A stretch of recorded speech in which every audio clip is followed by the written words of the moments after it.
परमेश्वराला शोधणाऱ्या सर्व साधकांना आमचा प्रणिपात असो.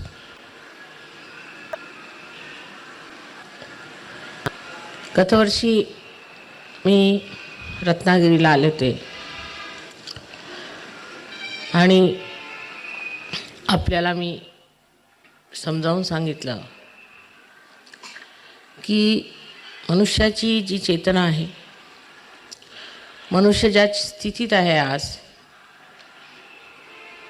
तो पूर्ण नाही आहे. त्याच्यात थोडंसं आणखीन काही घडायचं आहे.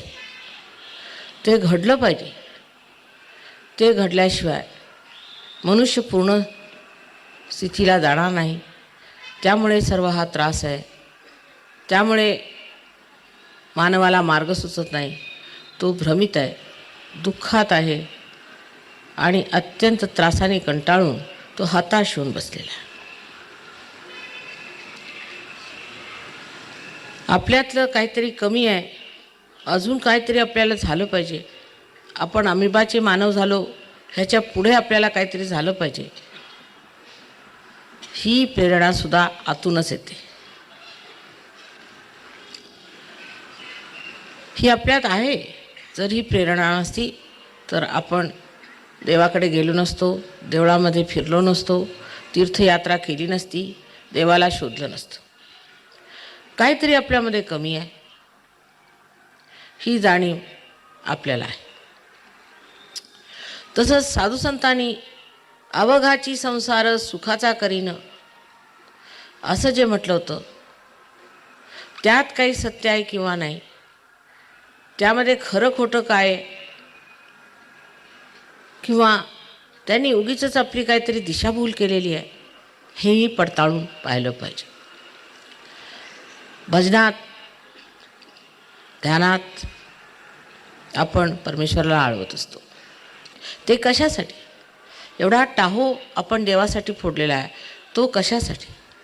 कोणाला असं वाटतं की आम्हाला पैशाची टंचाई आहे, समृद्धी नाही, त्याच्यामुळे सर्व त्रास आहे. पण तशी गोष्ट खरी नाही. ज्या देशांमध्ये समृद्धी आहे तेही तुमच्या गणपतीपुळ्याला परवा आले आणि गणपतीला नमन करून परत गेले. ज्या लोकांच्याजवळ सत्ता आहे ते सुद्धा परमेश्वराला अजून शोधतच आहेत. ज्यांच्याजवळ आणखीन जागतिक शक्त्या आहेत ते सगळे दुःखी लोक आहेत. तो अवघाची संसार सुखाचा करीन जे म्हटलं होतं, तो कसा करायचा? सगळ्यांना सुख कसं दिलं पाहिजे? लोकांना सुख कसं होणार? त्याचा सुद्धा विचार आपण केला पाहिजे. श्री छत्रपती शिवाजी महाराजांनी ते आत्मसाक्षात्कारी होते. स्वधर्म ओळखावा असं सांगितलं. रामदास स्वामींनी तर आत्म्याचं दर्शन झाल्याशिवाय काही त्याला अर्थ नाही असं अनेकदा सांगितलं. नामदेव जेव्हा गोरा कुंभाराला भेटायला गेले तेव्हा ते म्हणतात, निर्गुणाच्या भेटी आलो सगुणाशी. त्यांच्या भाषा वेगळ्या, बोलणं वेगळं. ह्याचा अर्थ काय? निर्गुणाचं निर्गुण कुठे होता तिथे, आणि मग ते सगुण काय झाले? आपण गाणं म्हणायच्या वेळा म्हणतो. दुसरे म्हणतात समयासी सादर व्हावे. कसं व्हायचं? अहो, समयाला सादर कसं व्हायचं? जर आमच्यावरती उद्या संकट आली, त्रास आला, तर आम्ही सादर कसं झालं पाहिजे? गीतेमध्ये सांगितलं आहे की स्थितप्रज्ञ झालं पाहिजे.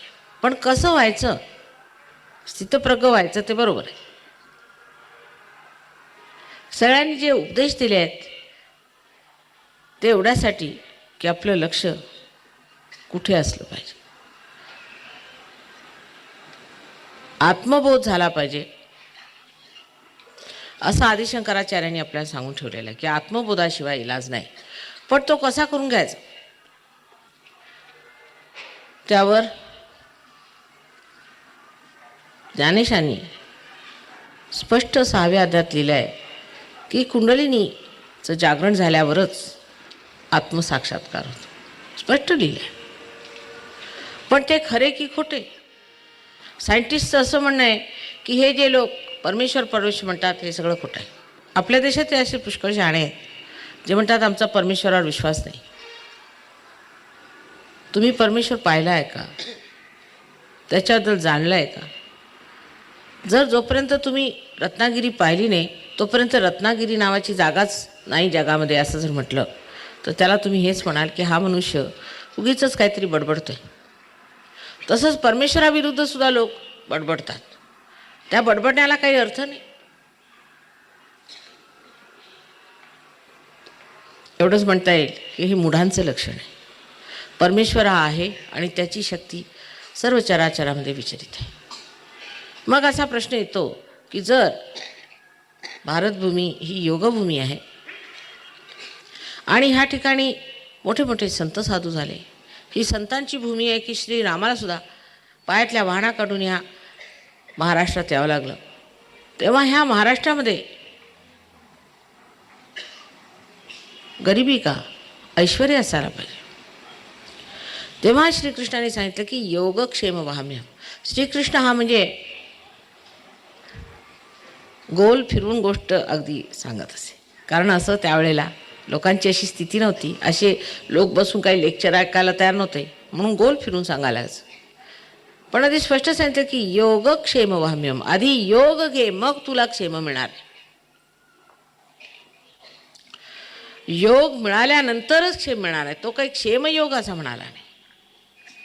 आजच मी तिकडे मालगुणच्या पलीकडे एक जागा बघायला गेले होते. तिथे आमचे एक सहयोगी भेटले.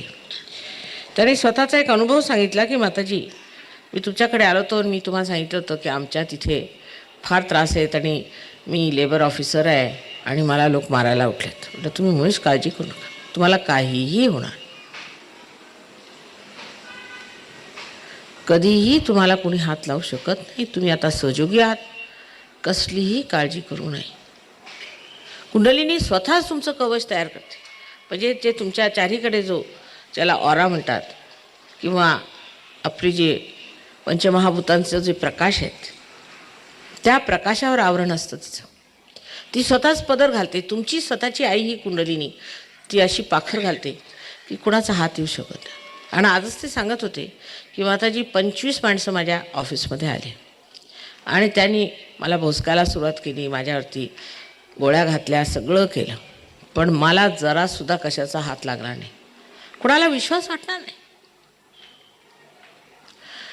जेव्हा इंडियन एअरलाइन्सचं हवाई जहाज एक रावळपिंडीहून निघालं होतं त्यावेळेला तिथे पुष्कळशी शीख लोक आतमध्ये शिरले आणि त्यांनी, तुम्हाला माहिती आहे की ते जहाज पळवण्याचा प्रयत्न केला, विमान.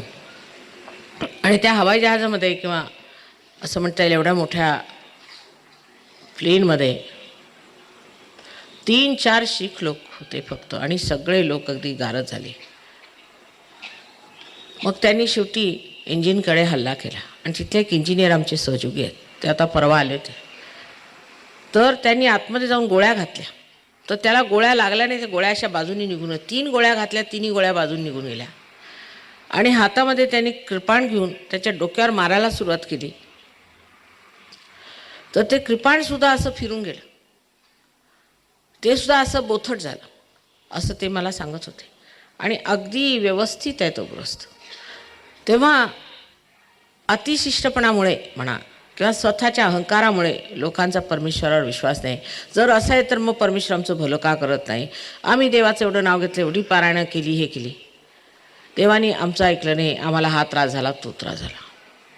हा असा शिष्टपणा पुष्कळ लोकांमध्ये, विशेष करून जे लोक पैशाच्या दमावरती पोट भरतात आणि तो पैसा फक्त कुठेतरी देवळात बसून कमवतात,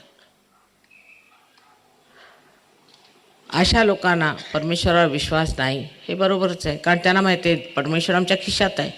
आम्ही रोजच पैसे कमवतोय, तो आमचं काय करतोय? आम्ही खूप पैसे त्याच्यावर कमवतोय. म्हणजे परमेश्वर असे, हे ह्या लोकांना वाटतं हे मूर्ख आहेत, हे धर्म भोळे आहेत, पण आम्हाला माहिती आहे ना परमेश्वर काय, म्हणून त्यांचा विश्वासच नाही आहे परमेश्वरावर. म्हणूनच ते असे तिथे देवळात बसून पैसे खातात. आणि जे लोक पैशाच्या दमावरती परमेश्वर नाही असं म्हणतात, त्यांच्यासाठी सुद्धा परमेश्वर म्हणजे पैसा आहे. पण त्यांची जी स्थिती आहे ती वर्णन करून सांगू नाही शकत. नेहमी माझ्याकडे येत असतात, माताजी आम्हाला ठीक करा, माझा मुलगा आजारी, माझा बाप आजारी, माझा अमका तो आजारी, त्याला हे झालं, त्याला पॅरालिसिस झालं, त्याचं तसं झालं. एवढंच काय की हे जे पैसा आणि सत्ता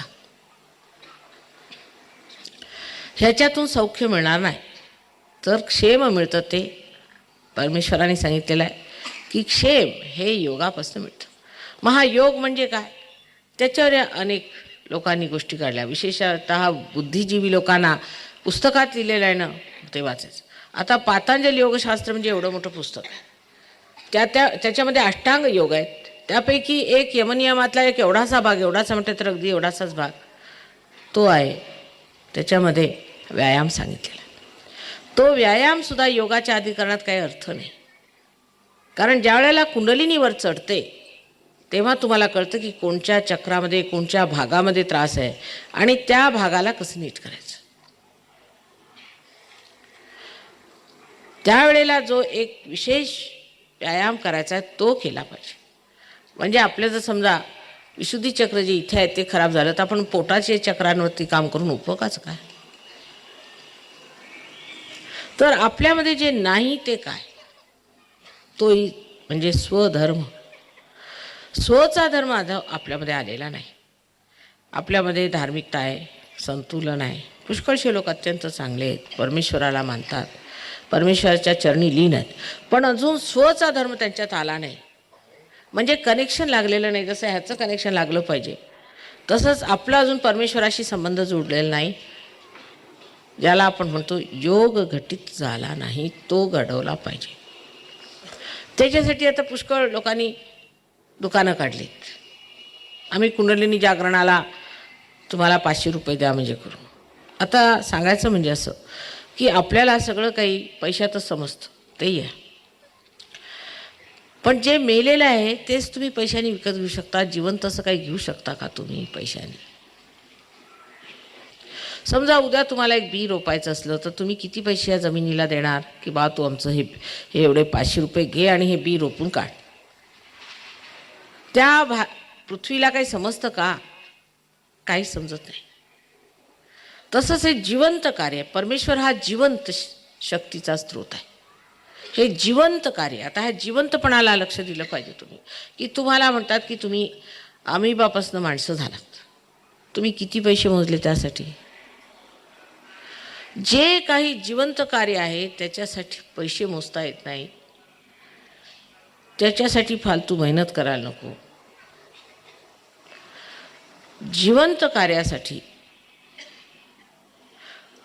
फक्त कुंडलिनी जागृत झाली पाहिजे.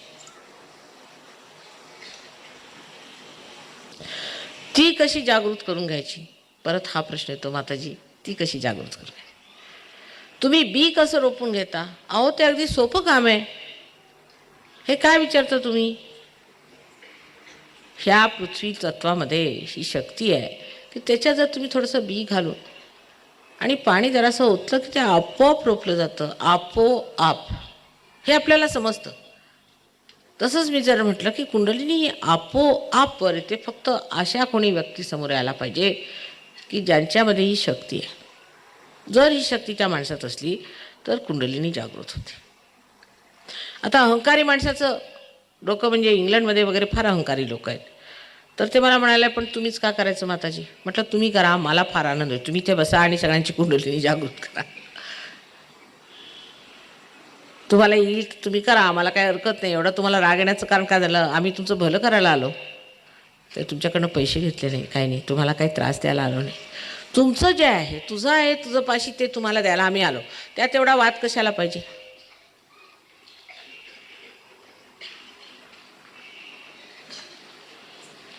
पण लोकांना स्वतःचं भलंही करून घ्यायचं नाही. अशी जिथे अज्ञानाची स्थिती असेल तिथे त्याला जडमती असं म्हटलं पाहिजे. आपलं जे काही वाईट असेल ते तरी नीट करून घ्यावं, एवढी तर सुजाणता माणसाला असायला पाहिजे. परत आमच्याकडे येऊन काय आम्हाला तुमच्या काही वोट घ्यायचे नाहीत, की इलेक्शनला उभं राहायचं नाही, आमचं काही घ्यायचं नाही तुमच्यापासून. फक्त तुमचं तुमच्याजवळ आहे ते तुम्ही घ्या.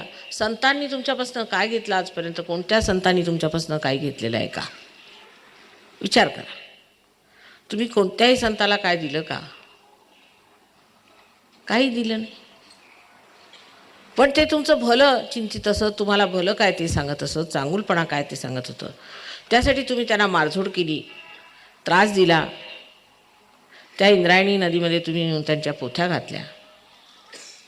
सर्व तऱ्हेचे प्रकार करून तुम्ही काय मिळवलं?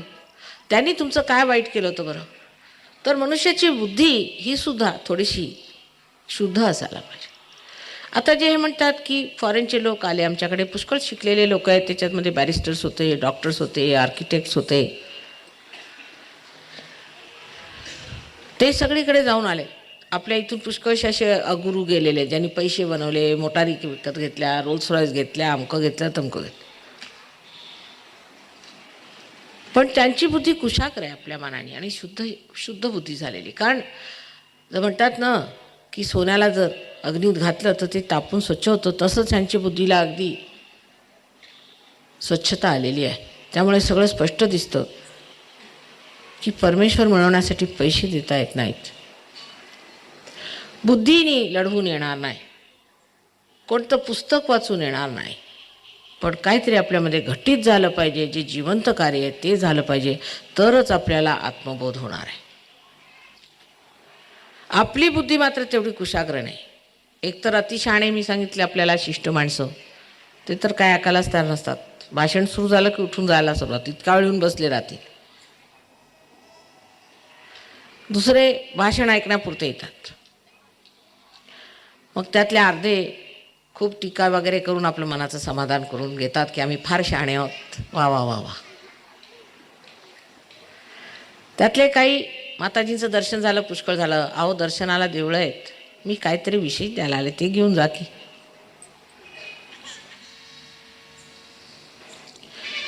पण काही असे सुजाण आहेत, त्यांना वाटतं की हे सांगितलेलं आहे, हे होणार, असं वर्णन आहे शास्त्रात. हजारो वर्षापूर्वी नाडी ग्रंथात लिहिलेलं आहे, नल दमयंतीच्या आख्यानात लिहिलेलं आहे. अनेकदा ह्या गोष्टी लिहिल्या आहेत की कुंडलिनीचं एकेकाळी असं होईल की सगळ्यांना जागरण होऊन सगळेजण आत्मदर्शन प्राप्त करतील. जर हे घटित होत असलं तर का घेऊ नये असा आपण आपल्याला विचार करावा. साधा त्याला काही विद्वत्ता लागत नाही, संस्कृतचं ज्ञान लागत नाही किंवा काही विशेष पद्धती लागत नाही. अगदी साधं आहे कुंडलिनीचं जागरण होणं. पण ते झाल्यानंतर मात्र जसं काही आपण एक रोप सांभाळतो, लहानसं अंकुरलेलं, नाजूकपणाने त्याला असं आपण जपून ठेवतो, तसंच आपल्याला आपल्या आत्मसाक्षात्काराची पूर्णपणे जाणीव झाली पाहिजे आणि आपण जपून वापरलं पाहिजे आणि त्याचे वृक्ष झाले पाहिजे. ही एक समज यायला पाहिजे. आणि ह्या समजेसाठी काय करावं बरं? तोंडापर्यंत आम्ही घास देणार आई म्हणून, पण पुढे तो चावला पाहिजे आणि पचवला पाहिजे, ते तुमचं काम आहे. त्याचा आनंदसुद्धा तुमच्याच जिभेने घ्यायचा असतो, माझ्या जिभेने घेता येत नाही. आम्ही तर मजेतच बसलो आहेत. माझी इतकी स्तुती केली, पण खरं सांगायचं म्हणजे स्तुती आपणा लोकांची झाली पाहिजे. का आम्ही जे आहोत ते आहोत, होतो अनादी काळापासून तशाच आहोत. आम्ही काहीही मिळवलं नाही, जे आहे ते आहे. पण तुम्ही मिळवलं आहे, तुमचं विशेष आहे. शुद्ध बुद्धी ठेवून ह्या गोष्टीला आपण स्वीकारलं. अंधारात सुद्धा चाचपडत असताना कुठेतरी प्रकाशाचे किरण दिसतात, ते ओळखले. त्या प्रकाशाला आपल्या हृदयात स्थान देऊन आपल्या चित्तामध्ये ते आणून तुम्ही जर सहयोग साधला तर हे तुमचं विशेष. हे सामान्य लोकांसाठी सहयोग आहे, कारण सामान्यामध्ये असामान्य आहे.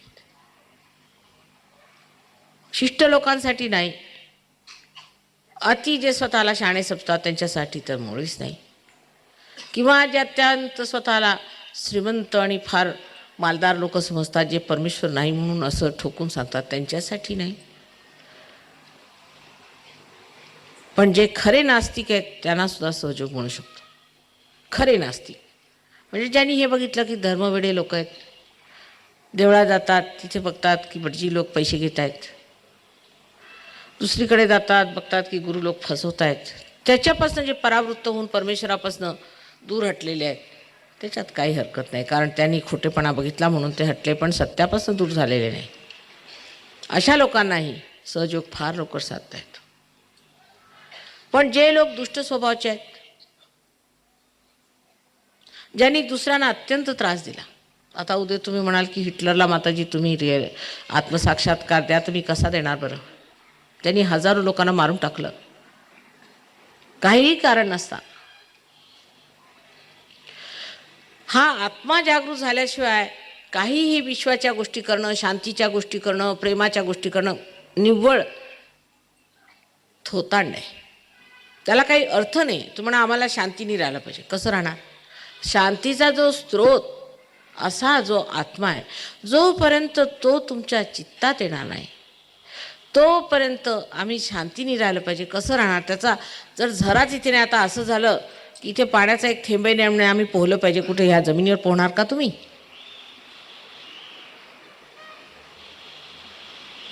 तेव्हा ते घटित झालं पाहिजे. जसं मोटर आहे, आता मोटर जोपर्यंत ती इग्नाईट होत नाही, तिच्यामध्ये एकदम जोपर्यंत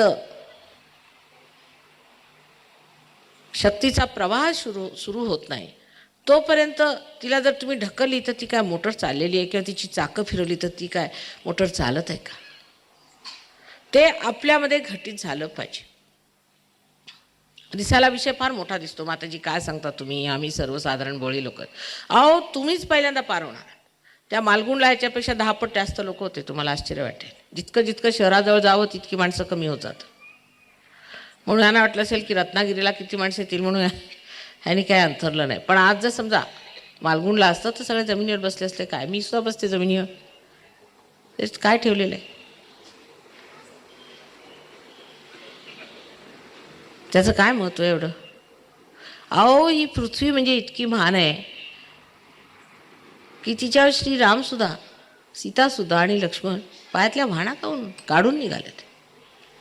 मी सुद्धा पुष्कळदा अनवाणी चालत असते.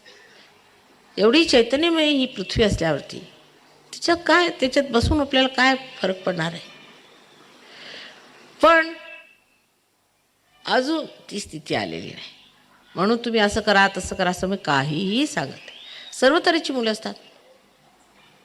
पण एकदा जर का आत्मसाक्षात्कार झाला तर तुम्हाला आश्चर्य वाटेल की तुमच्यामध्ये केवढ्या शक्ती आहेत, तुम्ही किती संपन्न आहात, तुमच्यामध्ये किती मोठं पण आहे त्याची तुम्हाला कल्पना येईल. आणि तुम्हाला आश्चर्य वाटेल की माताजी म्हणत होत्या आम्हाला माहीत नव्हतं. पण हे जे कुंडलींचं जागरण आहे ते सहजच होतं. म्हणजे सह म्हणजे तुमच्याबरोबर आणि ज म्हणजे जन्मलेला. हा योगाचा तुमचा जन्मसिद्ध अधिकार आहे. जसं टिळकांनी इथे सांगितलं, आपले एवढे मोठे टिळक झाले, त्यांनी जसं स्वराज्य हा तुमचा जन्मसिद्ध अधिकार असं सांगितलं आहे, तसंच मी सांगते की स्वचं राज्य हा सुद्धा तुमचा जन्मसिद्ध हक्क आहे. स्वातंत्र्य म्हणून मिळालं काय दिसतं का भलं झालेलं? टिळकांनी किंवा गांधीजींनी जे स्वप्न पाहिलं होतं ते साकार झालं का? तसं दिसतंय का?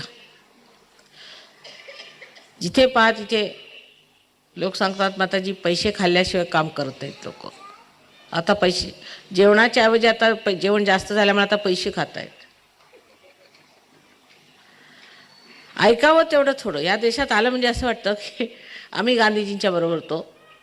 हे काय गांधीजींची स्वप्न होते की आम्हाला स्वराज्य मिळालं म्हणजे आम्ही केवढे अधिसूज्ञ चांगले लोक होणार, सगळ्यांचं किती भलं होणार आहे. काही दिसत नाही तसं. उलट हाहाकार आहे. कारण काय झालं? कारण असं आहे की आजपर्यंत जे काय मिळवलं तो द्वेष करू. इंग्लिशांना काढलं ते बरंच झालं, एकदाचे गेले निघून, कबूल.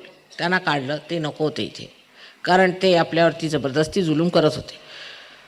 पण ते गेले तर त्यांची भूतं आता आपल्या लोकांवर बसलेली दिसतात. त्यांना जे काय भांडकुदळपणा करून काढलं ते बरोबर होतं. त्यावेळेला आपण म्हटलं की आम्ही सत्याग्रह करणार, ते बरोबर होतं. पण आज तोच गुण आपल्यामध्ये गुण आपण आपापसात एक दुसऱ्याचे गळे कापत बसलोय. हा दुसऱ्याला आवडतो, तो त्याला. माझे तर कान पिकून जातात. एक आला की सांगतो माताजी हा असा, तर तो आला. अहो म्हटलं आधी आत्मसाक्षात्कार घ्या, मला हे सांगत बसू नका, मी काय राजकारणी नाही.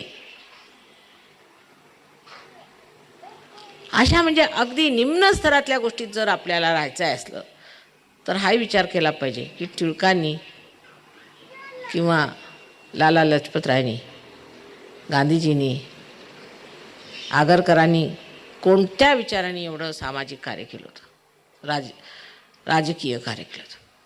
त्यांच्या डोक्यात कोणता विचार होता आणि आज आपण का करतो आणि का असं करून राहिलो आहे, त्याला कारणं काय? कारण असं आहे, आपल्याला दिशा नाही, दिशाभूल पडलेली आहे.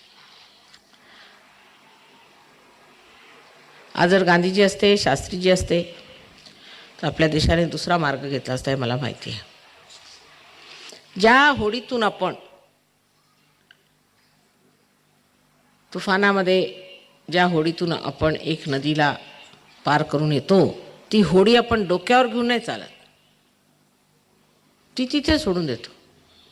तुम्ही किनाऱ्यावर लागल्यावर सुद्धा त्या होड्या आता घेऊन चाललेल्या आहात.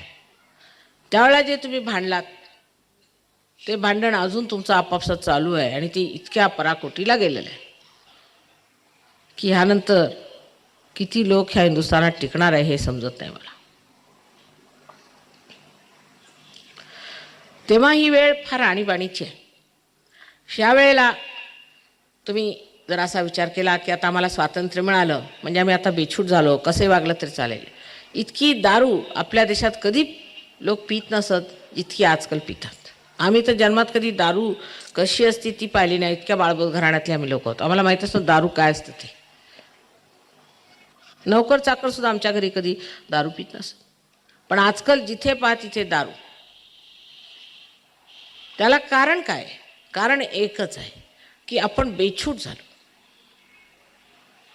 आपण बेछूट झालो आणि तो बेछूटपणा आपल्यामधला जाण्यासाठी फक्त एक करायला पाहिजे की आपल्या आत्म्याची कास धरायला पाहिजे, आत्म्याला चिकटलं पाहिजे.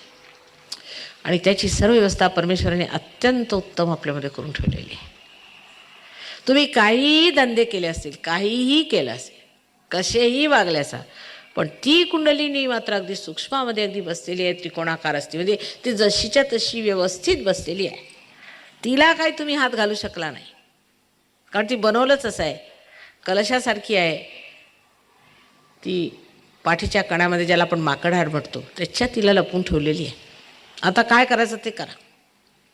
तिला हात तुम्ही घालू शकले नाही. ती जशीच्या तशी व्यवस्थित आहे. जसं एक बी कसं असतं, त्याच्यावरती एक कवचासारखं असतं आणि त्यातलं जे लहानसं अंकुर असतं ते अगदी बरोबर जिवंत असतं. तशीच ही कुंडलिनी तुमच्यामध्ये तुमची वाट बघते फक्त, की जर का कुठे तुमची बेट पडली शक्तीशी तर ती लगेच स्फुरित होणार. जिला आपण म्हणतो उदो उदो आंबे. अहो किती वर्षापासून लोक ही म्हणतायत गाणी. इथे खेडेगावातनं उदो उदो आंबे.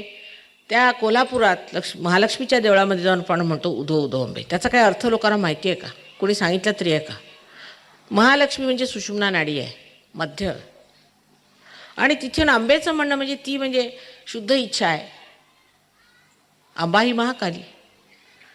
तर तिला उदो उदो आंबे कसं म्हणायचं? तर ती कुंडलिनी आहे, आंबे ही कुंडलिनी आहे, ही शुद्ध इच्छा, ही जागृत झाली पाहिजे. म्हणून आपण महाकालीच्या देवळात न म्हणताना महालक्ष्मीच्या देवळात म्हणतो, कारण सुषुम्नेमधनं ती जागृत झाली पाहिजे. ही शुद्ध इच्छा तुमच्या त्रिकोणाकार अस्थिमध्ये आहे आणि त्या त्रिकोणाकार अस्थिमधनं जेव्हा ही जागृत होते तेव्हा काही काही लोकांच्यामध्ये तुम्ही स्पष्ट डोळ्यांनी बघू शकता. प्रत्येकाच्या नाही, ज्याच्यामध्ये काय अटकाव असला त्याच्या, ज्याच्यामध्ये अटकाव नाही ती सटकन वर जाते आणि इथून ब्रह्मरंध्र छेदून तुमच्या हाताला त्याच्यात असं गारगार वाटतं. जे आदिशंकराचार्यांनी सांगितलेलं आहे, सलीलम सलीलम, सगळं वर्णन करून ठेवलेलं आहे. पण आंधळ्यासारखे आपण पारायण करत असतो, आतलं काय ते वाचत नाही. आतलं जे लिहिलेलं आहे ते हे आहे की जर तुम्हाला बोध नाही झाला जर हे विद झालं नाही तर वेद वाचू नका, हे सुद्धा पहिल्याच याच्यात सांगितलेलं आहे. विद होणे म्हणजे तुमच्या नसांवर याची माहिती यायला पाहिजे की चराचरात ही जी परमेश्वराची प्रेमशक्ती आहे, जी चैतन्य शक्ती, जी ब्रह्मशक्ती आहे, ती तुम्हाला भासली पाहिजे, तिची जाणीव झाली पाहिजे. आईला आपण नेहमी काय मागतो? जोगवा. किती गावागावातनं जोगवा, मी जोगवा म्हणते. काय म्हणा जोगा? आम्हाला जोगवा दे. जोगवा म्हणजे काय द्यायचा? लोकांना वाटतं जोगवा म्हणजे हातामध्ये झोळी घेणे. नाही, जोगवा म्हणजे योग. आईला योग मागायचं असतं, दुसरं काही मागायचं नाही. जे परम आहे तेच मागायचं, असं तसं काय मागून राहायचं आहे. आणि एकदा ते घटित झालं म्हणजे बाकी सगळं त्याच्याबरोबरच मिळतं ना. तेव्हा ते आपण का मिळवून घेऊ नये? त्याबद्दल आपण सुज्ञपणा का ठेवू नये? आज परदेशामध्ये सायन्सची जी भूतं आहेत ती आता दिसत आहेत त्यांना, की आम्ही स्वतःच तयार करून हे राक्षस ठेवलेले आहे, ॲटम बॉम्ब अमकं तमकं, आणि आता तेच आम्हाला खाणार आहेत. तेव्हा वळून बघतात, आता आम्ही निघालो तरी कुठे, म्हणजे काय केलं तरी काय आम्ही? तेच परत बेछूटपणाचं लक्षण आहे. जो मनुष्य एकदा बेछूट झाला तो भरकटत जातो. सायन्स ज्याचा उपयोग लोकांच्या भलाईसाठी करायचा, तो आज त्यांच्या नाशाला कारणीभूत होणार. तारतम्य भाव राहिलेला नाही, त्याला कारण हेच की मनुष्याचं मन भरकटलं गेलेलं आहे. तेव्हा आजपर्यंत जी आपण आपली संस्कृती आणि जी आपलं संतुलन आपण सांभाळून ठेवलेलं होतं इतक्या दिवसाचं, त्याचं सुकृत होण्याची वेळ आलेली आहे. जे काही झालं त्याचं सुकृत होण्याची आज वेळ आलेली आहे. आणि ते तुम्ही मिळवलं पाहिजे, ते तुम्ही गाठलं पाहिजे, म्हणून आम्ही आलेलो तिथे. त्याचं संबंध जे काही तुमचं आजचं पुण्य आहे आजपर्यंतचं, ते फलीभूत झालं पाहिजे, म्हणून आम्ही आपल्याद्वारे आलेलो आहोत. आईलाच यावं लागतं किती म्हटलं तरी. आणि सगळ्यांनी प्रेमाने नम्रत्वे स्वीकारावं. त्याला काही करायचं नाही, काही मेहनत नाही. तुमच्यामध्ये व्यवस्थित कुंडलिनी बसलेली आहे, ती जागृत होईल, तिला वेळ लागणार नाही. तेव्हा जे तुमचं आहे ते तुम्ही घ्यावं, ह्या कुंडलिनीचं जागरण करून घ्यावं. मग ती कुंडलिनी काय आहे, ती कशी चक्रातनं जाते, काय वगैरे, ह्याबद्दल सुद्धा माहिती अगदी तुम्हाला सगळी फुकट मिळू शकते. इतकंच नव्हे तर तुम्ही समर्थ झाल्या. जेव्हा तुम्ही आत्मसाक्षात्कारी होता तेव्हा तुम्ही समर्थ होता. कोणत्याही तऱ्हेच्या सवयी वगैरे ह्याच्या पलीकडे जाऊन तुमच्यामध्ये ही शक्ती येते. म्हणजे जोपर्यंत दिवा लावला नाही तोपर्यंत सगळी मेहनत करायची. दिवा लावल्याबरोबर तो दिवा सगळ्यांना प्रकाश देतो, तसा तुम्ही सगळ्यांना प्रकाश देऊ लागता आणि तुमच्या हातून अनेक कार्य होतात. तेव्हा हे शिकून घेतलं पाहिजे, हे कसं करायचं, हे आम्हाला जे मिळालेलं आहे परमधन ते कसं वाटायचं आणि त्याचा आनंद कसा पसरायचा. उद्या तुमच्या मुलांना मोठं व्हायचं आहे, त्यांनी देव म्हणजे मूर्खपणाच्या गोष्टी आहेत असं म्हटलं नाही पाहिजे.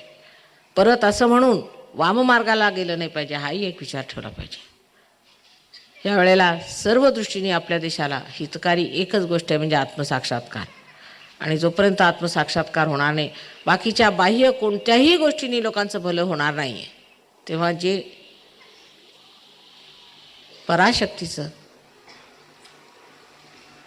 जे परमेश्वराच्या प्रेमशक्तीचं आहे ते धन मिळवा आणि त्या धनाला वापरून तुम्ही वृद्धिंगत होऊन अत्यंत शक्तिशाली व्हा. हे देण्यासाठीच आम्ही रत्नागिरीला आलो.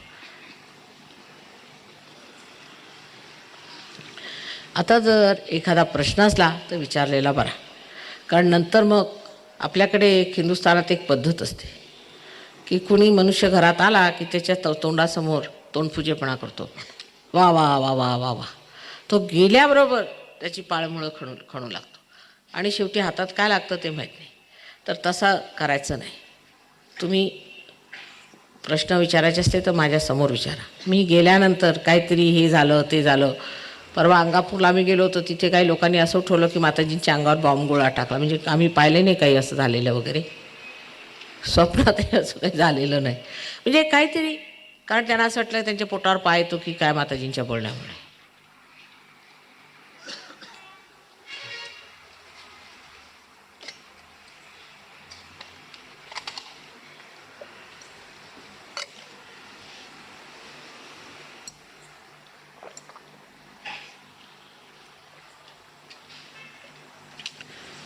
तर आता काय प्रश्न असला तर विचारा. स्वयोगाने सर्व रोग ठीक होतात. मनुष्य अगदी निरोगी होतो. तो कसा होतो, काय होतो ते मी डॉक्टरांनाही समजावून सांगायला तयार आहे. मी स्वतः डॉक्टरी पास केलेली आहे, मी बोलू शकते. बोला काय ऐकायला तुम्हाला ऐकायला ते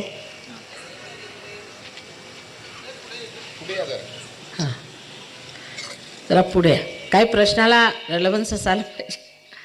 हां आता इतक्या लोकांचा आपण वेळ घेता हे समजून प्रश्न विचारा. इतक्या लोकांचा आपण वेळ घेत आहात असं समजून आपण कृपा करून प्रश्न विचारा.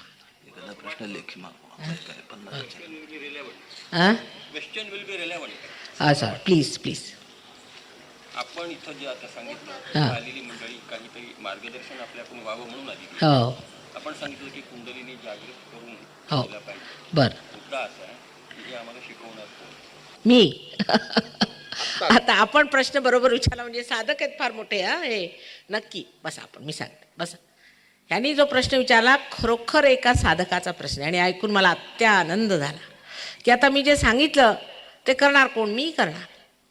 मी सांगितलं ना की मी हे करणार आहे. काय तुमचा काय प्रश्न आहे? काय काय प्रश्न आहे तुमचा बाई बिचाऱ्या? काय म्हणता? काय झालं? बर बर बर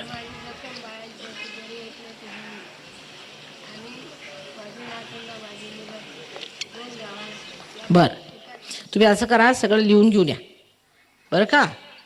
आणि मला उद्या घेऊन या ते माझ्याकडे लिहून. मग मी सांगते काय करायचं ते. असं आता बसा आपण बस. उद्या हो इथेच आहे मी रत्नागिरीतच आहे. हां सकाळी हां आरामात बसा आता. हां आपण प्रश्न विचारला तो अत्युत्तम आहे आणि तो खरोखर एका साधकाचा प्रश्न आहे की माताजी तुम्ही आम्हाला सांगितलं होणार कसं. पहिले कुंडलिनीचं जागरण करायचं काम आहे ना. पहिली गोष्ट ते आपोआपच घडतं. त्याला मला काही करावं लागणार नाही. ते आपोआप आता घडणार आहे. ते झालं. त्यानंतर कुंडलिनी जेव्हा तुमच्या ब्रह्मरंध्रातनं छेदली गेली त्याच्यानंतर पुढे काय करायचं त्याच्यासाठी आमच्या इथे केंद्र आहेत. इथले काही काही लोक रत्नागिरीचे लोक फार पटाईत आहेत आणि त्यांना जर तुम्ही विचारलं तर ते तुम्हाला बरोबर सांगतील की कसं आहे. पण स्वतःचाच एवढा प्रकाश होऊन जातो की मनुष्याला स्वतःला सुचतं. काही असलं तरी मार्गदर्शनाला इथे लोक आहेत आणि ते आपल्याला दाखवतील की कुंडलिनी कशी वापरायची. पण एकदम तब्येतच बदलून जाते ना माणसाची. अहो जोपर्यंत अंधार असतो मनुष्य चाचपडत असतो आहे ना. पण प्रकाश आल्याबरोबर सगळं व्यवस्थित होतं. तसा आतला हा प्रकार आहे. ते आपोआपच घटित होणार आहे आणि ते आम्ही करणार आहोत. आपल्याला जे मी सांगितलं ती आधी तयारी केली मनाची की आपण आता आत्मसाक्षात्कार घ्यावा. ते अगदी सहज आहे. एका क्षणात होतं. आणि पुढे त्याला काय करायचं कसं ते समजून घ्यायचं हे आता चैतन्याच्या जेव्हा लहरी वाहू लागल्या ह्या कशा वापरायच्या वगैरे वगैरेसाठी इथे आमचं फार सुंदर एक केंद्र आहे रत्नागिरीला. त्या केंद्रावर जर आपण गेला तर ते सगळं सांगतील आणि आपण उद्या महागुरू होणार. आणि ह्या प्रश्नाने मला फार आनंद झाला. रत्नागिरी तशी जर लोक असले तर फार कार्य होण्यासारखं आहे. मोठेपणाचं लक्षण आहे.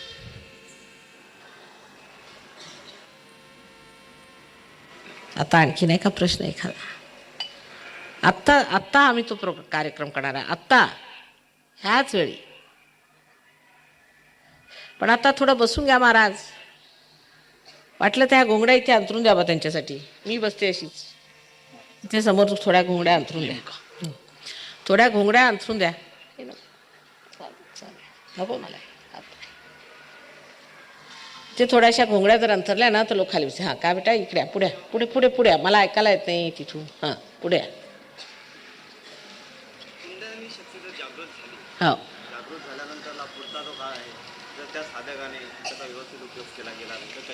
त्याला तुम्ही दुरुपयोगात घालू शकत नाही. नाही कधी जाणार नाही. उलट भ्रमिष्ठ असला तर ठीक होईल. हे सगळ्यात चुकीच्या कल्पना आहेत. हे कुणीतरी अनधिकार चेष्टा केली. समजा एखाद्या माणसाला ज्याला परमेश्वराची काही भीती नाही पैसे खाऊ मनुष्य असला त्याने जर कुंडलिनीला हात घातला तर त्याला चटका बसणारच. जाणकार माणसं पाहिजे. आहे ना. मुख्य म्हणजे पावित्र्य पाहिजे अशा माणसामध्ये आणि प्रेम पाहिजे, तेव्हा कार्य होतं. कळलं का? भ्रमिष्ठ बिमिष्ठ मुळीच होत नाही, उलट भ्रमिष्ठ असला तर तो नीट होतो. काय हो, अगदी सहन म्हणजे काय, तुम्ही तयार आहात त्याला? तुम्हाला असं कशावर वाटतंय? नाही, कुंडलिनीची शक्ती प्रेमाची शक्ती आहे हो. आणि तुम्हाला आश्चर्य वाटेल की तुम्ही काही सहन करत नाही. आता तुमचा जन्म झाला, हा तुमचा पुनर्जन्म आहे समजा. तुम्ही काही सहन केलं का? तुमच्या आईनीच सगळं सहन केलं बिचारीने. तुम्हाला काय दुःख होऊ दिलं का तिने? बिचारीने केवढ्या यातना तिने घेतल्या तुम्हाला माहिती येत नाही आईने. मग तसंच आहे ते, ती कुंडलिनी सगळं झेलतेच आता. ती तुम्हाला हात लावू देणार नाही कुठे. अहो काय होणार नाही, हेच तर आपण विसरलो. ही तुमची आई आहे, प्रत्येकाची वेगळी वेगळी आई आहे. कळलं का?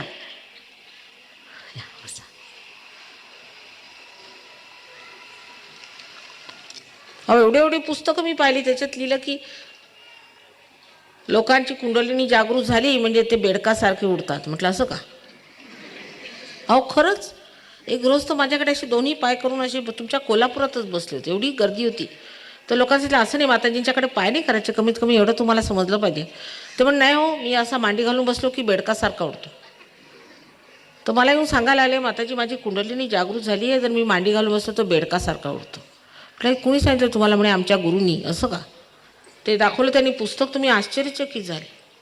आणि खरोखर पुस्तकात लिहिलं होतं की तुम्ही बेडकासारखे उडता. म्हणजे वाटेल ते छापायला आजकाल छापखाने आहेत, पैसे दिले की वाटेल ते छापून देतात. आता म्हटलं काय तुम्ही बेडूक होणार आहात का काय होणार आहात तुम्ही? आता साप का विंचू? आता वरती काय तुम्ही जायचं आहे का खाली जायचं? असे हे अनेक प्रकार आहेत. त्यामुळे जो आपण प्रश्न विचारला तो अगदी बरोबर आहे. कारण असं आहे कुंडलिनीबद्दल, मनुष्य भ्रमिष्ठ होतो, अमक होतो. कसं होणार? अहो उच्च स्थितीला जातो आत्म्याच्या दर्शनाने. का मनुष्य भ्रमिष्ठ होतो? शिवाजी महाराज आत्मसाक्षात्कारी होते, समजा रामदास स्वामी होते, गोरा कुंभार होते. हे काय भ्रमिष्ठ लोक होते का? तुकारामजी होते. हे काय भ्रमिष्ठ होते सगळे? म्हणजे जर ते भ्रमिष्ठ तर मग आपण कोण? बरोबर आहे, तुम्ही विचारा तो प्रश्न ठीक आहे. कारण हे आहे असं सगळं लिहून ठेवलेलं आहे बाळ. मी पाहिलं ना, स्वतः पाहिलेलं आहे. म्हणे पोटात कुंडलिनी असते. असं का म्हटलं? अहो इतका अंधकार आहे या बाबतीत की अगदी आश्चर्य वाटतं. आणि त्याच्यात एका जर्मन माणसाने एवढं मोठं पुस्तक लिहून ठेवलेलं आहे, एवढं मोठं. काय वाटेल ते लिहायचं परमेश्वराबद्दल. कारण माहिती काही नाही, काय लिहावं? कोण त्यांना हात धरणार आहे? काय ते राजकारणच नाही आहे. राजकारणावरती लिहिलं तर लोक हात तरी धरतील, पोलिसात नेतील. परमेश्वराच्या राजकारणात बोलायला काय हरकत आहे? तो काय आपला हात धरत नाही? धरतो म्हणा, ते कळत नाही आपल्याला.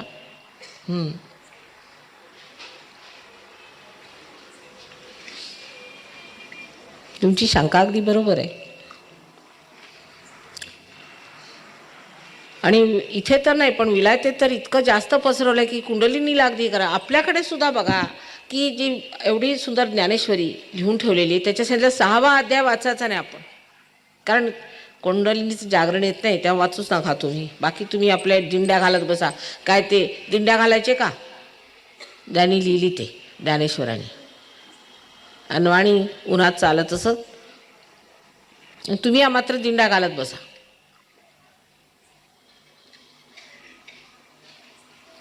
सर्वात पहिल्यांदा निर्विचार समाधी येते आणि त्याच्यानंतर निर्विकल्प. निर्विचार नंतर निर्विचार सहज आहे, पण त्याच्यानंतर निर्विचार साधण्यासाठी थोडीशी तरी मेहनत करावी लागते. त्याला काही विशेष करावं लागत नाही. ती सहज सुलभ आहे. सहज सुलभा गती म्हणून म्हटलेलं आहे त्याला. सगळं लिहून ठेवले आहे. एवढी एक कृपा आहे मात्र या लोकांची. मार्कंडेयापासून आत्तापर्यंत सर्वांनी लिहून ठेवलेलं आहे. ही कृपा आहे. आता ते जे काय त्यांनी लिहिलं ते खरं की खोटं तेच मी सिद्ध करायला आले. आणि हे सगळं नवीन खूळ आहे की त्याच्यात मनुष्य भ्रमिष्ठ होतो, असं होतं. असं असतं तर ज्ञानेश्वरांनी लिहिलं नसतं का? किंवा आदिशंकराचार्यांनी संबंध एवढं मोठं सौंदर्य लहरी लिहिलं, त्याच्यात लिहिलं नसतं का? ह्या लोकांनी कुणी लिहिलं? हे 100 वर्षातच सगळी खुळं निघालीत. कारण 100 वर्षामध्येच सगळे असे गुरु जन्माला आलेले आहेत. आता प्रत्येकाचा पारिपत्य होतं आहे, बरंच आहे. हे फार उत्तम आहे.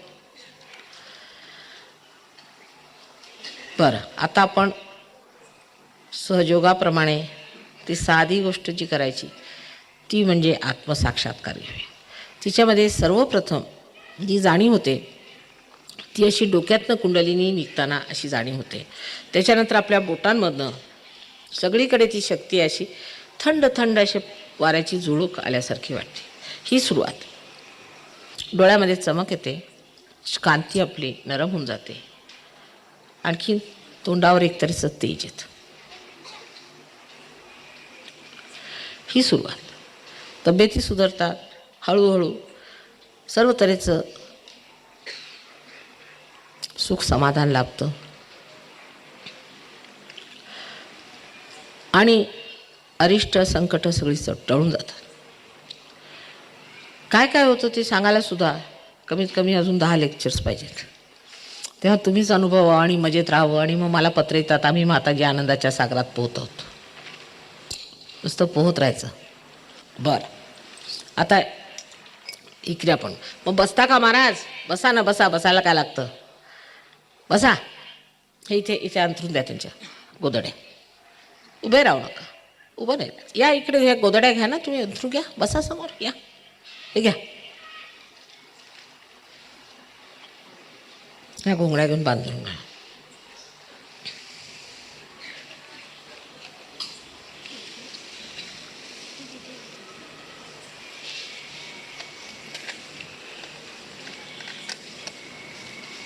या पुढे येऊन बसा.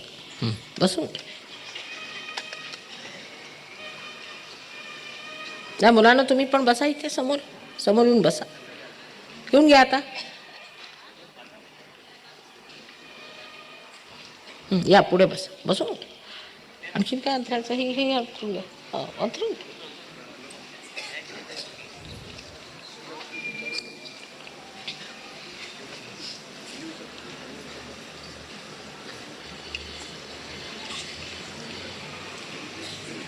या पुढे येऊन व्यवस्थित बसा. या पुढे येऊन बसा. इथं अशी समोर अंथरा ना, समोरच्या बाजूला असे. हा, या लेडीज बसल्या त्यांच्यासमोर. हां, अंथरून घ्या.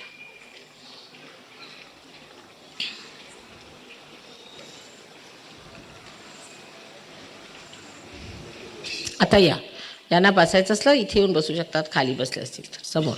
थोडं मागे घ्या, मागे. त्यांना चेहरा तर दिसला पाहिजे आमचा. थोडं मागे घ्या. बस, ठीक आहे.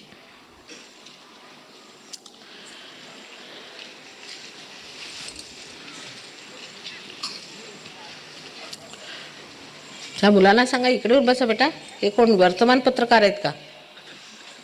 या इकडे बसा. या तुम्हीच ही कामं करायची आहेत. पूर्वी शिवाजी महाराजांनी मावळे एकत्र केले होते, आता मला तुम्हाला एकत्र करायचं. या बसा इकडे. असं असायला पाहिजे. या बसून घ्या. या बसून घ्या. चपला काढून बसा जरा आरामात. इकडे बसा, समोर आहे ना, इकडे बसा. असं. या बसून घ्या. चपला काढून बसा. चपला काढून बसलेलं बरं. या पुढे बसू. वा. या, छान.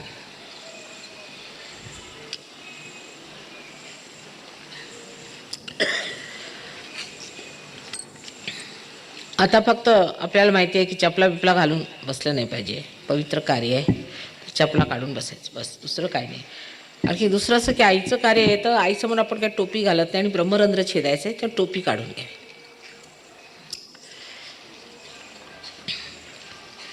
नंतर हे दोन्ही हात आहेत आपले.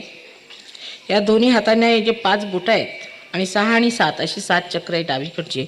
आणि ही 7 चक्र आहेत ह्या हाताला.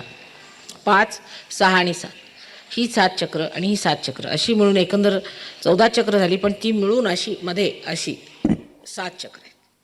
तेव्हा ह्या 5 बोटांमध्ये सुद्धा तुम्हाला त्याची जाणीव होते. ज्याला आपण सिम्पॅथॅटिक नर्वस सिस्टम म्हणतो, त्या सिस्टमचं जे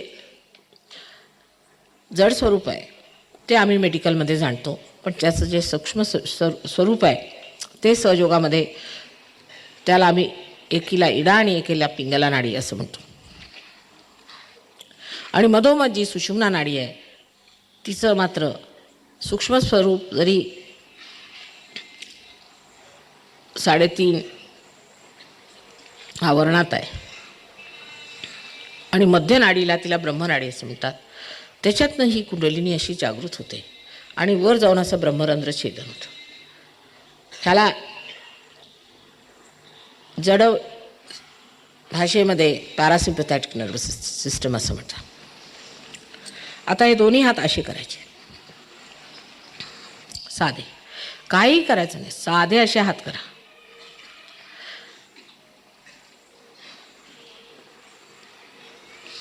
आता आधी फक्त आपण संतुलन साधायचं असतं, कारण आपल्यामध्ये संतुलन नसतं. एखाद्या माणसाला भावना जास्त असतात, एखादी बुद्धी जास्त प्रखर असते. तेव्हा संतुलनासाठी पहिल्यांदा डावा हात माझ्याकडे करायचा आणि उजवा हात असा जमिनीकडे करायचा. म्हणजे जे जडतत्व आहे ते हे पृथ्वी माते जातं. ह्या वेळेला श्री गणेशाचं स्मरण करायचं आणि ह्या पवित्र भूमीला म्हणायचं की माझ्यातलं जडतत्व तू काढून घे. डावा हात माझ्याकडे असा करायचा. डावा हात हा इच्छाशक्ती आहे.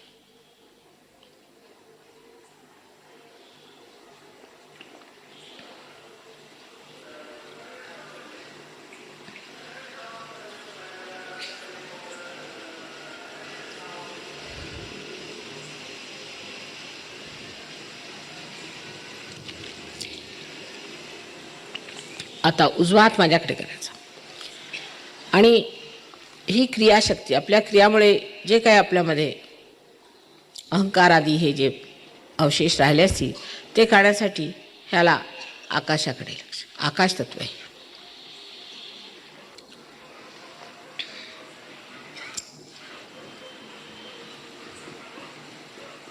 हे स्वतःला संतुलन देतो आपण.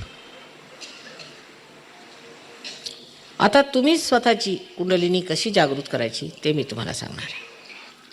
आपल्या डावीकडच्या चक्रांना आपण हात घालणार आहोत. अगदी सोपं काम आहे.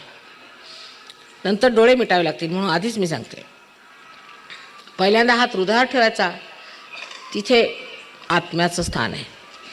आत्मा हा परमेश्वराचा प्रतिबिंब स्वरूप आपल्या हृदयात असतो. त्याच्या खाली दुसरा हात पोटाच्या वरच्या बाजूला ठेवायचा, जिथे आपलं गुरुतत्व आहे. डावीकडे सर्व काम आहे. आणखी हाच उजवा हात पोटाच्या खालच्या बाजूला ओटी पोटात असा दाबून धरायचा. हे स्वाधिष्ठान चक्र आहे, ज्याच्यामुळे सर्व परमेश्वरी कार्य होतं. हे यंत्र आहे. इथे परमेश्वराचं जे यंत्र आहे, जी शुद्ध विद्या आहे ती इथून जाणायची असते. त्याच्यानंतर परत असाच हात वर न्यायचा आणि इथे ह्या ठिकाणी विशुद्धी चक्र आहे. हे चक्र आपण स्वतःबद्दल जर न्यूनत्व आणलं, माझ्यात हे चुकलं, माझ्यात ते चुकलं, मी पापी आहे, माझी कशी कुंडलिनी जागृत होणार वगैरे वगैरे, अशा ज्या शंका कुशंका आहेत त्याच्यामुळे धरलं जातं. तेव्हा हे इथे असा हात धरायचा. आणि हा फार त्रासदायक आहे खरोखर. म्हणजे पुष्कळ लोकांचं हे धरतं, कारण आपल्याला रात्रंदिवस असं सांगण्यात येतं की तुम्ही पापी, तुम्ही अमके, तुम्ही वाईट केलं. कोणी काही वाईट इतकं केलं करत नाही की जे परमेश्वर क्षमा करू शकत नाही. हे लक्षात ठेवलं पाहिजे. त्याच्यानंतर हा हात कपाळावर असा ठेवावा लागला, मी सांगेन की. आणि त्याच्यानंतर हात असा मागे डोक्याला आणि शेवटी असा हात ताणून हा तळ हात आपल्या डोक्यावर इथे टाळूवर असा बरोबर बसून आणि असा फिरावा लागणार आहे 7दा. ते कसं करायचं मी एक एक सांगते आपल्याला काय म्हणायचं ते. आता डावा हात ही आपली इच्छा म्हणून सारखा माझ्याकडे असा ठेवायचा. डावा हात ही इच्छा. इच्छा काय की आम्हाला योग साधना व्हावी, आम्ही योग प्राप्त करावा. लक्षपूर्वक आता डोळे मिटून मी काय म्हणते ते ऐका. डोळे मिटा. आता डोळे उघडायचे नाही, कारण चित्त आतमध्ये ओढलं जातं म्हणून डोळे उघडायचे नाही. नुसते डोळे मिटा. डावा हात माझ्याकडे करा. उजवा हात हृदयावर ठेवायचा. उजवा हात हृदयावर ठेवून एक प्रश्न मला विचारायचा आपल्या मनामध्ये. तुम्हाला वाटलं तर मला आई म्हणा, माताजी म्हणा, श्री माताजी म्हणा. श्री माताजी, मी आत्मा आहे का, असा प्रश्न आपल्या हृदयामध्ये विचारायचा. हृदयावरती हात ठेवा. कृपा करून हृदयावर हात ठेवा. उजवा हात हृदयावर ठेवायचा आणि डावा हात माझ्याकडे. श्री माताजी, मी आत्मा आहे का, असा प्रश्न 3दा विचारा. हे लोक बघ्यासारखे काय उभे, त्यांना जा म्हणा. काय काटूनकर, तुम्ही जरा जाऊन त्यांना सांगा तुम्ही चालते बा म्हणून. बघ्यासारखं उभं राहायचं नाही.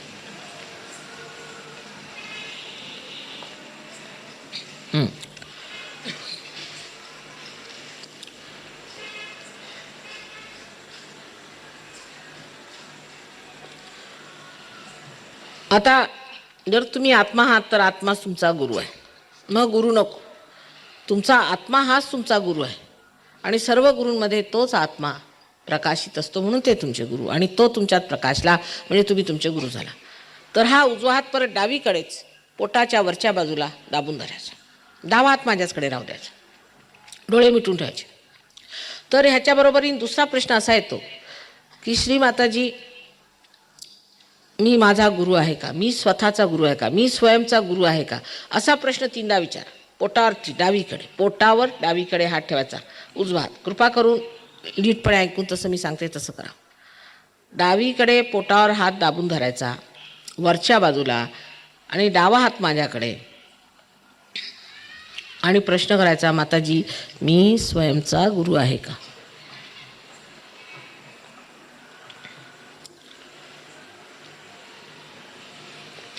तीनदा प्रश्न करायचा.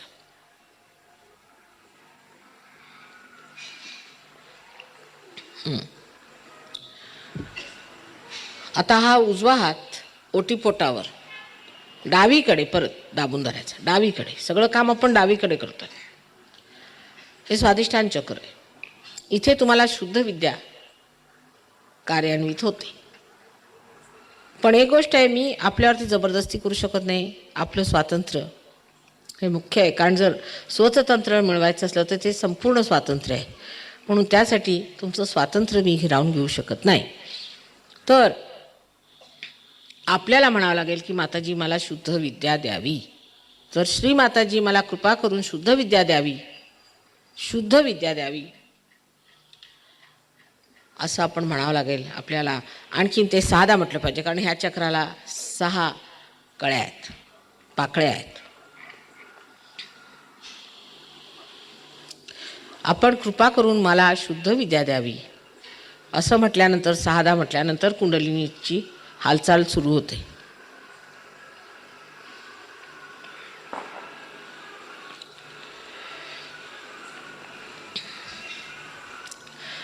उजवा हात पोटावरती दाबून धरायचा डावीकडे, 6दा म्हणायचं, डोळे मिटून ठेवा. हे मंत्र आहेत, हे तुम्ही नंतरही वापरू शकता. ते कसे वापरायचे काय त्याच्यासाठी सुद्धा ही सगळी तुम्हाला माहिती देते. पण ते जागृत असायला पाहिजे. कोणीतरी जागृत व्यक्ती समोर असल्याशिवाय हे मंत्र चालत नाहीत. तुम्ही जागृत झाल्यावर हे सर्व मंत्र जागृत होणार. आता हाच हात वर परत घ्यायचा, ओटीपोटावर उचलून, ओटीपोटावरून उचलून वरच्या बाजूला डावीकडे पोटावरती दाबून धरायचा गुरुतत्वावर. आता कुंडलिनीची मदत करताना आत्मविश्वास पाहिजे. ह्या ठिकाणी पूर्ण आत्मविश्वासाने असं म्हणायचं 10दा, कारण 10 गुरुतत्व आहेत आपल्यामध्ये. 10दा म्हणायचं, माताजी मी स्वयंचा गुरु आहे, मीच माझा गुरु आहे, असं 10दा म्हणायचं. पूर्ण विश्वासाने, आत्मविश्वासाने म्हणायचं. हे खरं सत्य आहे, तर ते म्हणण्यात काय हरकत नाही. त्यात तुमचे जर गुरु खरे असले तर त्यांचा तुम्ही मान केला, आणि जर खोटे असले तर ते नष्ट पावते. मीच माझा स्वयंचा गुरु आहे असं 10दा म्हणा. बरं.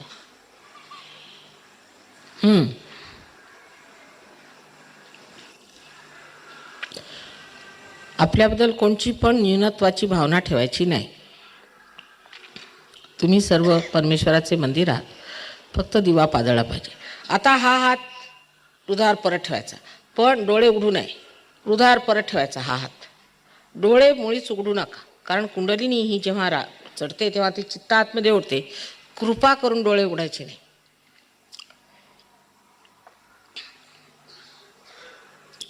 हृदयावरती परत पूर्ण विश्वासाने, स्वतःबद्दल आदराने, माताजी मी स्वयं साक्षात आत्मा आहे असं म्हणायचं. हे परम सत्य आहे. तुम्ही आत्मा आहात. शरीर, बुद्धी, अहंकारादी काही नसून तुम्ही आत्मा आहात. तेव्हा 10दा ते म्हटलं, हे 12दा म्हणायचं.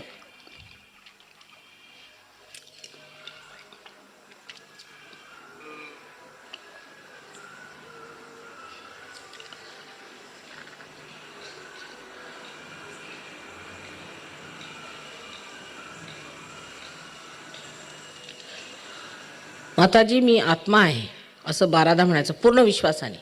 मी आत्मा आहे, मी शुद्ध आत्मा आहे. मी आधी सांगितलं की परमेश्वर हा क्षमेचा सागर आहे, तो प्रेमाचा सागर आहे, तो दयेचा सागर आहे, करुणेचा सागर आहे, पण सर्वात मुख्य म्हणजे तो क्षमेचा सागर आहे. जर तो क्षमेचा सागर नसता तर तुमच्यापर्यंत पोचला कसा असता?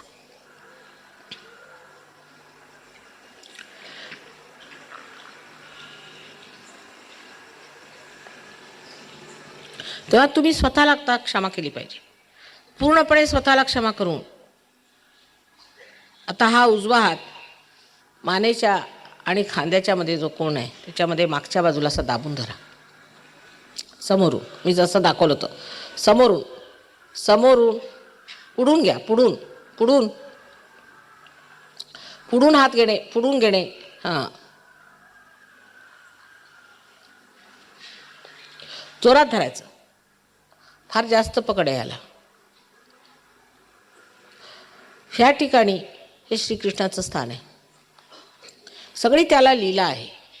म्हणून इथे म्हणायचं की माताजी मी काही दोषी नाही, मी कोणताच दोष केलेला नाही, माझ्यात कोणतेच दोष नाहीत. स्वतःचे दोष मोजत बसायचे नाहीत, पाप मोजत बसायचे नाहीत, स्वतःला न्यूनत्वात उतरवायचं नाही. म्हणून स्पष्ट सांगायचं माताजी माझ्यात कोणताच दोष नाही, कृपा करून असं म्हणा. स्वतःवर विश्वास ठेवा, माझा विश्वास तुमच्यावर आहे, तुम्ही स्वतःवर ठेवला पाहिजे.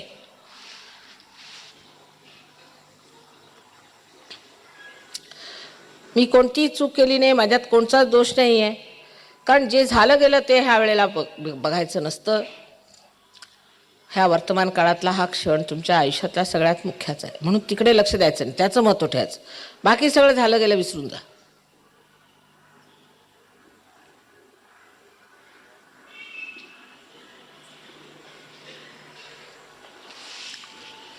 सोळादा 16 कला आहेत श्रीकृष्णाला, म्हणून 16दा म्हणायचं. आणि कुणाला जर वाटतच असलं की आपण फार पतित आहोत वगैरे, म्हणजे प्रसन्न चित्त असायला पाहिजे. आपण परमेश्वराच्या साम्राज्यात निघालो, प्रसन्न चित्त असायला पाहिजे, त्याला शंका कुशंका नसल्या पाहिजे. आणि जर कुणाला वाटतच असलं की मी फार पापी आहे, तर त्यांनी मग एकदा आपल्याला शिक्षा म्हणून 108दा म्हणा. प्रसन्न चित्त असले पाहिजे. देवीला प्रसन्न म्हणण्यापेक्षा भक्तांनीच प्रसन्न झालेलं बरं आहे. देवी तर प्रसन्न असतेच. आता हा उजवा हात कपाळावर असा आडवा धरायचा, जसं आपलं डोकं दुखताना आपण दोन्हीकडे दाबतो, असा कपाळावर आडवा धरायचा आणि दाबून धरायचा. आता या ठिकाणी आम्हाला स्वतःला असं म्हटलं पाहिजे की मी सर्वांना क्षमा केली, मी सर्वांना क्षमा केली. आता पुष्कळची माताजी फार कठीण आहे सर्वांना क्षमा करणं. खरोखर म्हणजे तुम्ही क्षमा करा अथवा नका करू, तुम्ही काहीही करत नाही, नुसता भ्रम आहे. पण जर क्षमा नाही केली मात्र तर दुसऱ्यांच्या हातात खेळता. म्हणून स्पष्ट सांगायचं माताजी मी सगळ्यांना क्षमा केली. तुम्ही सगळ्यांना क्षमा करून बघा. डोक्यावर आडवा, डोक्यावर नाही कपाळावर म्हटलं मी, कपाळावर ठेवा आडवा, कपाळावर. कपाळावर तुम्ही डोक्यावर ठेवल्या पुष्कळांनी, हां, आडवा धरून. तर मी सर्वांना सगळ्यांना मी क्षमा केली असं म्हणायचं, पूर्ण विश्वास ठेवू. आता हा हात कितीदा म्हणायचं तर हृदयापासून म्हणा, हृदयापासून म्हणा, कितीदा म्हणायचं ते मुख्य नाही. आता हा हात डोक्याच्या मागच्या बाजूला ठेवा. आता तुमच्या स्वतःच्या समाधानासाठी तुम्ही म्हणायचं की जर माझं काही चुकलं असेल तर क्षमा करावी, असं परमेश्वराला म्हणायचं तुमच्या समाधानासाठी. पण स्वतःला काही दोष आहेत माझा, हे चुकलं ते चुकलं असं म्हणायला नको, त्यांनी उलट त्रास होतो. तसं मुळीच म्हणायचं नाही. उलट जर तुमच्या समाधानापुरतं म्हणायचं, जर माझं कधी काही चुकलं असेल देवा तर मला तू क्षमा कर, तुमच्या स्वतःच्या समाधानासाठी एकदा म्हणा बस.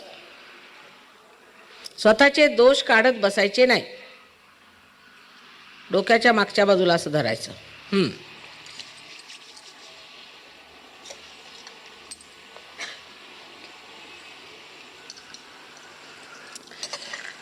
आता हा हात ताणून आणि तळ हात डोक्यावर टाळूच्या ठिकाणी बरोबर ठेवायचा. तळ हात टाळूच्या तिथे ताणून घ्यायचं तळ्यात आणि तो असा फिरवायचा, 7दा फिरवायचा. ह्या वेळेला परत तुमची मी स्वतंत्रता घेऊ शकत नाही म्हणून म्हणायचं, माताजी आम्हाला आत्मसाक्षात्कार द्यावा, आम्हाला हवा येतो, कृपा करून आम्हाला आत्मसाक्षात्कार द्यावा, असं 7दा म्हणा. डोळे उघडू नये, फिरवा, 7दा फिरवायचं, दाबून धरायचं आणि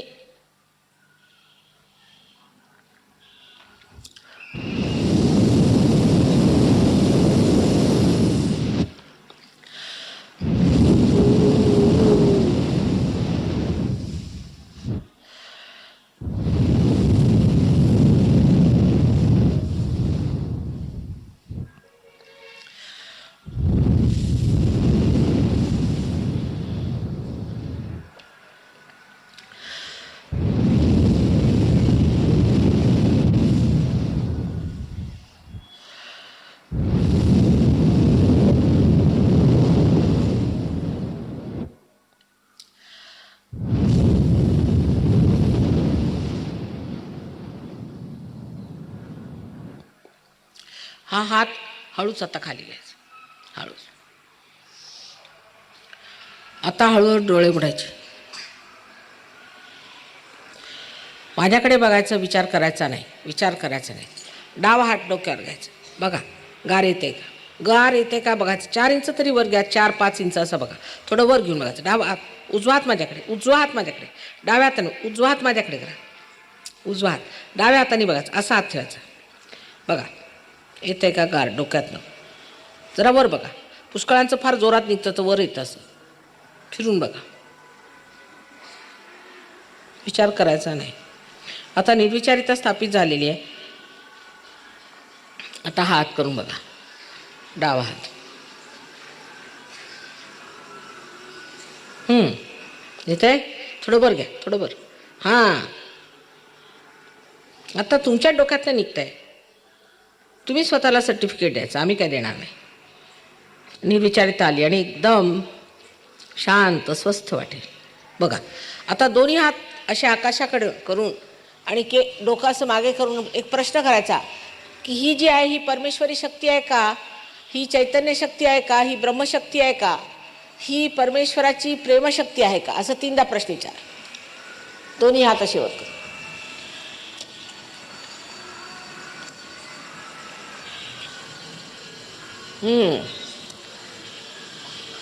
आता हात खाली करा, असे बघा. आता हातात काय वाटतंय का, बोटांमधनं गारगार वाटतंय का बघा.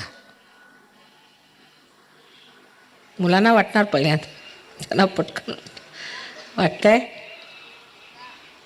बोटांमध्ये गारगार नसेल येत, खालनं असं येत असेल तर असं वर करून बघा, असं असं करून वर घ्यायचं. पुष्कळांना खालून येतं. वाटतंय गार,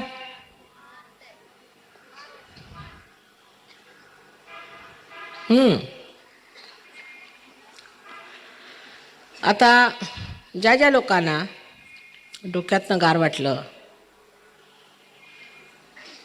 आणि हातात गार वाटतंय, अशा लोकांनी हात वर करायचे. बघा एकही पान हलत नाही आहे कुठे, दोन्ही हात वर करायचे. डोक्यातनं वाटलं किंवा डोक्यातनं वाटलं तरी सुद्धा हात वर करायचे. वा, पुष्कळ लोकांना वाटलेलं आहे. आणि ज्यांना नाही वाटलेलं त्यांनाही वाटेल. कधी कधी विशुद्धी चक्राच्या ह्याच्या म्हणावर तुम्हाला नाही वाटलं, तुम्हाला वाटलं तर डोक्यात तर वाटलं होतं ना, नाही वाटलं बरं बघून काय त्याच्यात हरकत नाही. परत एकदा सगळ्यांनी दोन्ही हात वर करा, म्हणजे बघू. म्हणजे ज्यांना वाटलं ज्यांना वाटलं नाही त्यांनी हात खाली करायचे. ह्याच्यात खोटेपणा करून चालायचं नाही, खरेपणा ठेवायचा. कारण आम्हाला नुसते हातच दिसत आहेत. हां, छान, उत्तम, पुष्कळ मंडळींचं झालं आहे. आता ज्यांचं झालेलं नाही, ज्यांना वाटलं नाही, त्यांनी जर वर आले तर इथे ते करून देतील, 1 मिनिटात होईल. तुम्ही काय करता? हां, व्यापार. तर आता असं म्हणायचं की माताजी सगळ्यात मोठे व्यापारी परमेश्वर आहेत का, असा प्रश्न विचारायचा 3दा. असा हात करून विचारा मनात, 3दा प्रश्न विचारायचा. कोण इकडे 1 रो मध्ये कोणाला आलं नाही ना, तुम्हा लोकांना ज्यांना आलं नाही, कोण ती मंडळी हात वर करा. आलं का आपल्याला महाराज? या या पुढे या, इकडे बघू. हे साधक आहेत. ही चटई ही काय असेल तिकडे अंथरून घ्या. काय या इकडे या, करून घ्या. या इकडे घ्या. इथे इथे इथे तिथे ठेवा, तिथे तिकडे बघा. असे असे अशी आडवी घाला, म्हणजे माझ्याकडे हात करून बसतो. घेऊनच घेतलं पाहिजे, बोलायचं नाही. शांत बसा, असा हात करून शांत बसायचं. थोडा वेळ तरी शांत बसायचं, डोळे मिट. ज्यांना झालंय त्यांनी आरामात असे दोन्ही हात करून बसायचं आणि आणखीन चैतन्य घ्यायचं. बसा बसा, या बसून घ्या, बसून घ्या.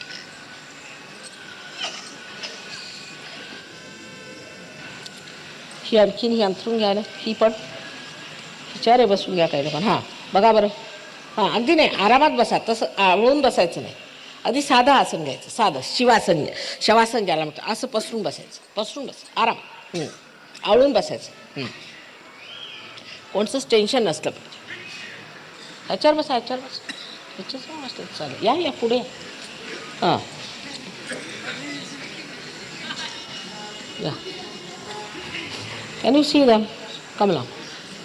आता अशी स्थिती आहे की परदेशातून लोकांनी गणपती जागृत करायचा. पुढे तुम्हाला सगळ्यांना परदेशात जावं लागणार यांचे गणपती जागृत करायला. या हां बस अशा. आपलं कुलदैवत काय आलंय? पार आहेत तुम्ही, हात करा. कसं येत नाही हातात? डोळे चमकले बघा. येत आहे ना गा? येत आहे की नाही? टोपी काढून घ्या.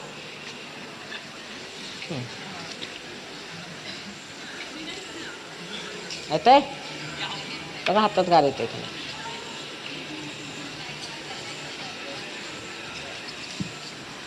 बघून टाका. आओ कमला.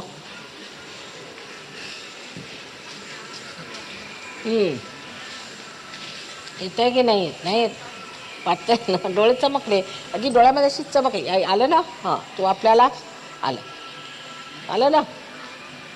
डोळे चमकून आले. नाही येईल, आरामात बस, आरामात. पेशन्स असायला पाहिजे.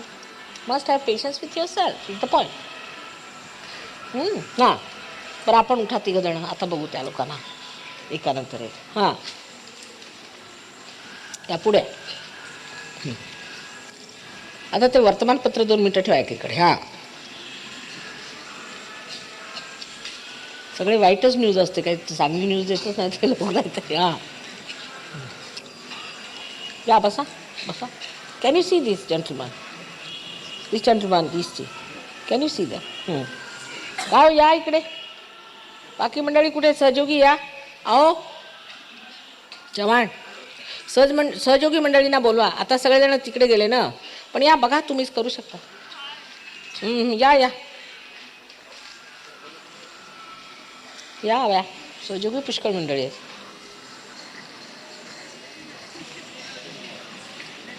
अहो चव्हाण यांना बघा, यांना पार करा. योगासनं केली आहेत वाटतं. बरं, आता असा प्रश्न विचारायचा मला. माताजी तुम्हीच हठयोग आहात का? असा प्रश्न विचारा मनामध्ये 10. आपण सहयोग आहात का? असं मनामध्ये विचार. बसा बसा बसा. बघा आता हे लोकांना पार झालेलं, पार करा या लोकांना. हा ना बघा, ह्या ना चव्हाण, डोळे उघडून मला विचारा. डोळे उघडून. हेच वॉट लिव्हर. Put him right to the left, left to the right. I am sorry, left to the right. हां started. Just raise it and time up.